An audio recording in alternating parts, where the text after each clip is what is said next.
Hello, my name is Anas and my roll number is 258. Hello, my name is Muhammad Kumar. My registration number is 2019-8266. Hello, my name is Mohammad Saviz and my roll number is 275. Assalamualaikum. My name is Sayyid Furqan Javed and my registration number 2019 E280.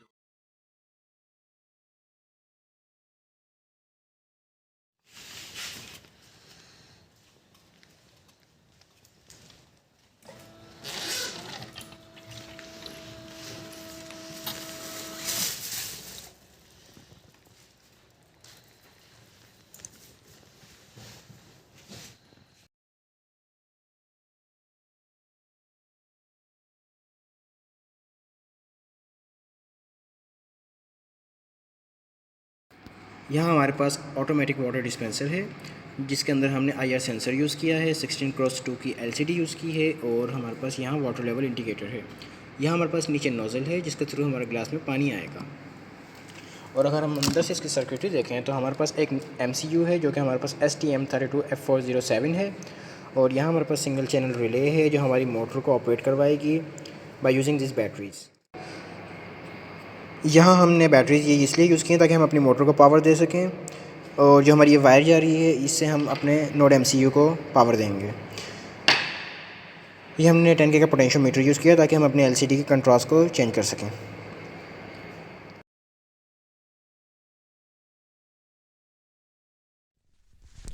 Okay, so schematic में हम देखते हैं कि हमारे कौन कौन से components use हुए हैं। तो देखिए, सबसे पहले माइक्रो कंट्रोलर STM32F407 VGT6 ये है और ये बाकी कंपोनेंट्स लाइक LCD रिले से कनेक्टेड है। अब देखते हैं किस तरह कनेक्टेड है। देखिए, LCD की डाटा पिन्स जो D0 से D7 तक है वो हमारे माइक्रो कंट्रोलर की D0, D1, D2, D3 and so on to D7 तक से कनेक्टेड है। इसके अलावा हमारी RS पिन जो है वो PE1 से कनेक्टेड है, RW पिन जो रीटाइट पिन है वो PE2 से कनेक्टेड है, एनेबल पिन हमारी PE3 से कनेक्टेड है। बाकी VSS जो होता है वो ग्राउंड होता है और VDD पॉजिटिव। अभी देखिए VSS जो है ग्राउंड, वो किस तरह कनेक्टेड है कि देखिए माइक्रो कंट्रोलर के ग्राउंड से कनेक्टेड है VSS, जबकि VDD जो है वो माइक्रो कंट्रोलर के 5 वोल्ट से कनेक्टेड है। और जो यहाँ पर V0 लिखा है एक्चुअली ये VE कहलाता है बिकॉज ये कंट्रास्ट पोटेंशियोमीटर के से लगा होता है और किसी स्पेसिफिक ब्राइटनेस पर रखने के लिए होता है LCD को। और ये देखिए ये पोटेंशियोमीटर से लगा हुआ है। पोटेंशियोमीटर का एक टर्मिनल हमने नेगेटिव और एक टर्मिनल पॉजिटिव किया हुआ है, अटैच किया हुआ है। यहाँ पर IR सेंसर है। IR सेंसर में हमने देखिए VCC को पॉजिटिव से कनेक्ट किया है, पॉजिटिव वोल्टेज दिया हुआ है और ग्राउंड को ग्राउंड किया हुआ है। और आउटपुट पिन जो है हमारी, अब IR सेंसर की जो आउटपुट पिन है यानी कि हमारी जो इनपुट पिन है, हमारी इनपुट पिन PA9 है जो इनपुट ले रही है and that's output of IR sensor. IR sensor जब कुछ सेंस करता है तो आउटपुट देता है, वो PA9 पे आउटपुट देता है। और अब हमारा माइक्रो कंट्रोलर इनपुट लेने के बाद क्या करता है, वो PA3 ये जो पिन है PA3, वो इस PA3 पिन से आउटपुट देता है रिले को आउटपुट देता है। तो जब रिले को आउटपुट देता है तो रिले कोई रिस्पॉन्स देता है और वो वाटर पंप उसकी वजह से चलता है या बंद हो जाता है। अब क्या होता है एक्चुअली, अब हमारा IR सेंसर जब कुछ भी सेंस नहीं कर रहा होता तो वो 1 सिग्नल दे रहा होता है, PA9 पे 1 आता है और हम भी ये देखकर कंडीशनिंग हम एल्गोरिथम्स लगाते हैं और PA3 जो है उस पर भी 1 सिग्नल जाता है। और जब रिले पर 1 सिग्नल जाता है तो रिले ऑफ हो जाता है बिकॉज ये नेगेटिव लॉजिक पे काम कर रहा है। जब रिले के ऊपर 1 जाता है तो रिले ऑफ रहता है और मोटर भी ऑफ रहती है। जबकि जब हमारा IR सेंसर 0 भेजता है यानी कि जब कुछ डिटेक्ट करता है, ग्लास से कुछ डिटेक्ट करता है, तो हमारा IR सेंसर PA9 पर 0 सिग्नल भेजता है। 0 सिग्नल भेजता तो हम भी PA3 पर 0 सिग्नल भेजते हैं और रिले नेगेटिव लॉजिक पे काम करता है। जब इस पर 0 सिग्नल जाता है तो ये ऑन हो जाता है और हमारी मोटर ऑन हो जाती है। और ये देखिए मोटर का ग्राउंड हमने माइक्रो कंट्रोलर के ग्राउंड से अटैच किया हुआ है, रिले का ग्राउंड भी माइक्रो कंट्रोलर के ग्राउंड से अटैच किया हुआ है। जबकि रिले का एक आउटपुट जो हमारा वाटर पंप से लगा हुआ है, जब एक टर्मिनल आउटपुट का वाटर पंप से, और जबकि दूसरा आउटपुट जो है देखिए वो उसको हमने पॉजिटिव VCC से जोड़ा हुआ है। सो ये हमारे टोटल स्कीमेटिक है।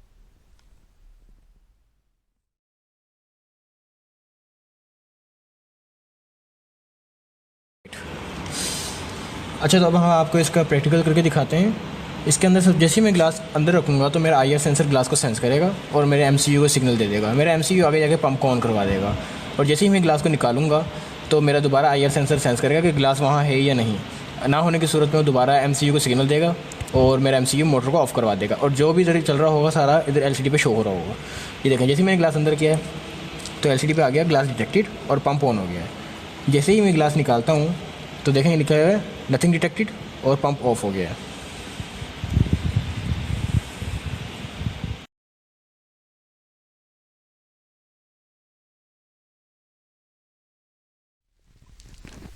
ओके, सो हमने अपने माइक्रो कंट्रोलर की प्रोग्रामिंग में सबसे पहले एक लाइब्रेरी ऐड किया है STM32F407 के लिए, और उसके बाद हमने दो एरेज यूज़ किए हैं ऑन एंड ऑफ के नाम से। ऑन वो है जो हमारा IR सेंसर जब कुछ डिटेक्ट करता है तो हमारे LCD पे क्या डिस्प्ले हो, वो ऑन एरे का के अंदर जो कैरेक्टर्स हैं वो डिस्प्ले होंगे जो कि ग्लास डिटेक्टेड है। और जब IR सेंसर कुछ भी डिटेक्ट नहीं करेगा तो नथिंग डिटेक्टेड के नाम से जो एरे है ये एग्जीक्यूट हम करवाएंगे और ये कैरेक्टर्स डिस्प्ले होंगे LCD पे। फिर हमने अपनी माइक्रो कंट्रोलर की पिंस को कॉन्फ़िगर किया।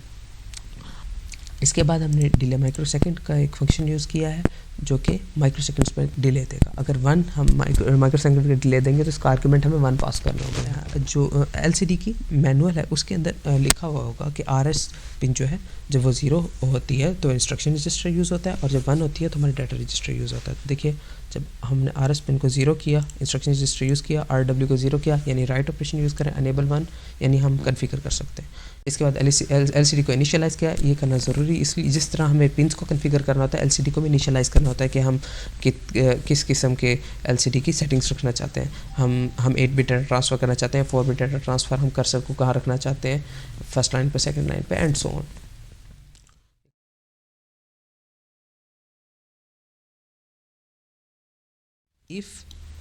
अगर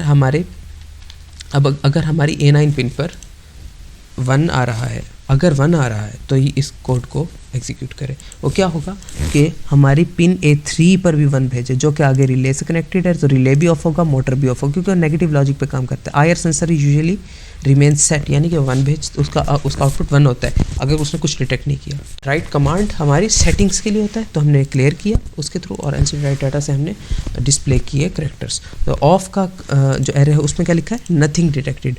हमारा एरे इस पर डिस्प्ले हो जाएगा हमारी LCD की स्क्रीन पर। उसके बाद हमने एक वाइल लूप लगाया कि जब तक 1 ही भेजता रहे IR सेंसर A9 पर तो ये लूप चलता जाए, यानी कि जब तक कुछ डिटेक्ट नहीं हो रहा चलता जाए, यानी कि नथिंग डिटेक्टेड लिखा है और हमारा रिले और मोटर ऑफ रहे।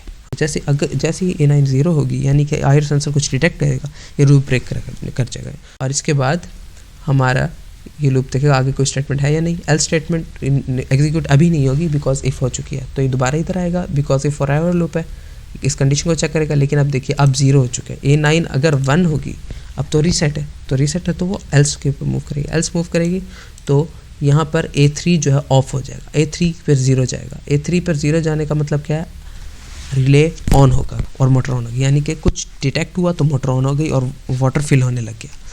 और फिर क्या डिस्प्ले हो जाएगा, एक LCD राइट डाटा कमांड के थ्रू जो कि डाटा रजिस्टर को यूज़ करती है, और डाटा कुछ राइट करने के लिए होता है LCD पर, उसमें हमने ये वाला एरे राइट कर दिया। और एरे क्या है, ग्लास डिटेक्टेड। और फिर अगेन हमने वाइल लूप लगाया कि जब तक 0 आ रहा है, यानी जब तक वो ग्लास रखा हुआ है तब तक हमारी मोटर भी ऑन रहे और तब तक हमारा ग्लास डिटेक्टेड भी शो होता रहे LCD पर। और लेकिन जैसे ही गिलास हटेगा IR सेंसर दोबारा 1 भेजेगा और wait until IR sensor gives 1 and A9 is set. जैसे ये होगा तो ये लूप ब्रेक होगा और दोबारा हमारा पहला ऊपर वाला फंक्शन चलेगा और अगेन मोटर भी ऑफ हो जाएगा, नथिंग डिटेक्टेड लिखा आ जाएगा। So this is the summary of the code of our microcontroller. Hope you have enjoyed it.